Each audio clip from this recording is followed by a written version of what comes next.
प्यार किया तो डरना क्या। गाना दिलीप साहब की फिल्म मुगले आजम का है, लेकिन जिंदगी का फलसफा भी शायद दिलीप कुमार का यही था कि प्यार किया तो डरना क्या। दिलीप कुमार और मधुबाला की मोहब्बत, वो मोहब्बत जो अमर है, वो मोहब्बत जो मुकम्मल नहीं हो सकी, लेकिन इसके बावजूद हिंदी सिनेमा में जब जब इश्क का जिक्र होता है, हिंदी सिनेमा में जब जब मोहब्बत की शिद्दत का जिक्र होता है, तो मधुबाला और दिलीप कुमार का जिक्र सबसे ऊपर आता है।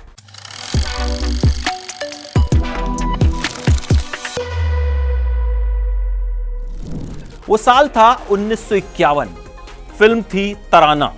पहली बार मधुबाला और दिलीप कुमार एक दूसरे से मिले और दिलीप साहब को देखते ही मधुबाला उन पर फिदा हो गई। मधुबाला ने दिलीप कुमार को एक खत भेजा अपनी एक मेकअप आर्टिस्ट के हाथों, और साथ में था एक लाल गुलाब। खत के साथ यह पैगाम कि अगर आप भी मुझसे मोहब्बत करते हैं तो यह गुलाब कबूल फरमाइए। दिलीप साहब ने भी खुशी खुशी मधुबाला की मोहब्बत को कबूल कर लिया और तराना के सेट पर ही मोहब्बत के तराने गाए जाने लगे। इसके बाद मामला आगे बढ़ा। दोनों कई फिल्मों में एक साथ नजर आने लगे, लेकिन मोहब्बत में दिक्कत न हो तो वो मोहब्बत नहीं होती, और मोहब्बत जब दिलीप कुमार की हो तो दिक्कत लाजमी थी। और दिक्कत थी मधुबाला के पिता अताउल्लाह खान। मधुबाला की कमाई से ही उनके पूरे परिवार का खर्च चलता था, और मधुबाला के पिता नहीं चाहते थे कि मधुबाला किसी भी तरह के अफेयर में पड़े। मधुबाला तो दिलीप साहब के इश्क में गिरफ्तार थी। दोनों चोरी छिपे मिलने के बहाने ढूंढ लिया करते थे, और फिल्मों की शूटिंग तो चली रही थी। मुगले आजम में दोनों ने साथ काम किया। मुगले आजम को बनने में 10 साल का वक्त लगा, और मुगले आजम इनकी मोहब्बत की गवाह रही। मुगले आजम की शूटिंग जब शुरू हुई तो इनकी मोहब्बत शुरू हुई, और मुगले आजम की शूटिंग जब खत्म हुई तो ही इनकी मोहब्बत भी जो है वो खत्म हुई। कहते हैं मधुबाला मुगले आजम की अनारकली इसलिए बनी थी क्योंकि शहजादे सलीम ऐसा चाहते थे। दिलीप कुमार ने मधुबाला के नाम की सिफारिश की थी कि मधुबाला को अनारकली बनाया जाए। उस वक्त मोहब्बत की शिद्दत थी तो भाई सिफारिश कर दी। बाद में मामला कोर्ट केस तक भी पहुंचा था। हुआ ये कि दिलीप साहब ये तय कर चुके थे कि शादी मधुबाला से करनी है। उन्होंने अपनी बड़ी बहन सकीना आपा के हाथों शादी का पैगाम भिजवा दिया, लेकिन अताउल्लाह खान ने साफ मना कर दिया।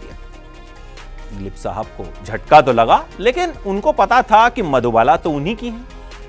एक फिल्म की शूटिंग चल रही थी, ढाके की मलमल। ओम प्रकाश मौजूद थे वहां पर, अभिनेता बहुत मशहूर अपने जमाने के रहे।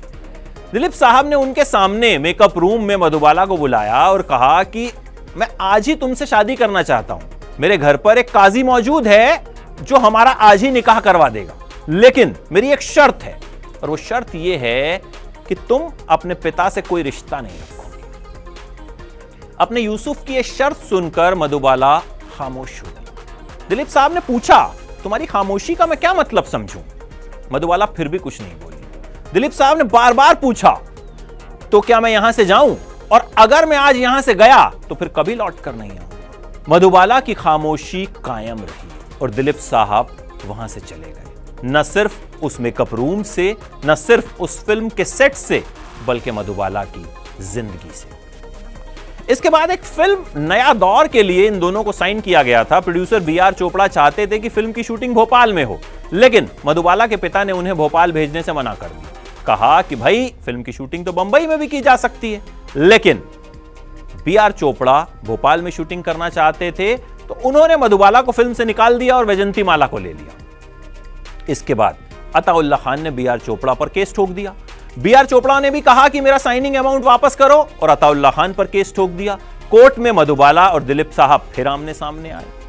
दिलीप साहब ने उसूलों की इस लड़ाई में बीआर चोपड़ा का साथ दिया, और मधुबाला ने अपने वकील से कहा कि मुझे यकीन नहीं होता कि यही वो शख्स है जो मुझसे बेपनाह मोहब्बत करता था। इसके बाद दिलीप साहब ने कोर्ट में कहा, योर ऑनर, मैं इस औरत से प्यार करता हूं और अपनी जिंदगी की आखिरी सांस तक इससे प्यार करता रहूंगा। खैर, कोर्ट केस खत्म हुआ, लेकिन मुगले आजम की शूटिंग अभी बाकी थी। मुगले आजम का एक सीन फिल्माया जाना था जिसमें शहजादा सलीम अनारकली को एक थप्पड़ मारता। दिलीप साहब ने मधुबाला को थप्पड़ मारा, लेकिन यह थप्पड़ बहुत जोर से मारा। ऐसा लगा कि अपने दिल में दबा हुआ सारा गुस्सा उन्होंने उस थप्पड़ के जरिए मधुबाला के गाल पर निकाल दिया। खैर, मधुबाला कुछ नहीं बोली। यूनिट के सब लोग भी सन्न रह गए। आखिरकार शूटिंग खत्म हुई। मुगले आजम की शूटिंग भी कुछ दिन बाद खत्म हो गई और फिर इन दोनों की राहें जुदा हो गई। अपनी जिंदगी के आखिरी दौर में जब मधुबाला बीमार पड़ी, करीब 34 साल की उम्र में ही वो बहुत ज्यादा बीमार हो गई थी। वो दिलीप साहब को याद किया करती थी और दिलीप साहब भी उनसे मिलने जाते थे। मधुबाला दिलीप साहब से कहती थी कि मैं ठीक तो हो जाऊंगी ना, तो दिलीप साहब कहते थे कि तुम ठीक ही हो।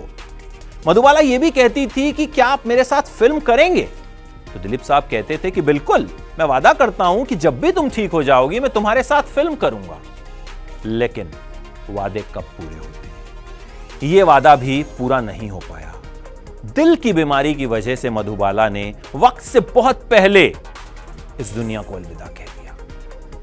जिस वक्त मधुबाला ने इस दुनिया को छोड़ा, दिलीप कुमार मद्रास में फिल्म गोपी की शूटिंग कर रहे थे। दिलीप साहब एयरपोर्ट से सीधे कब्रिस्तान गए।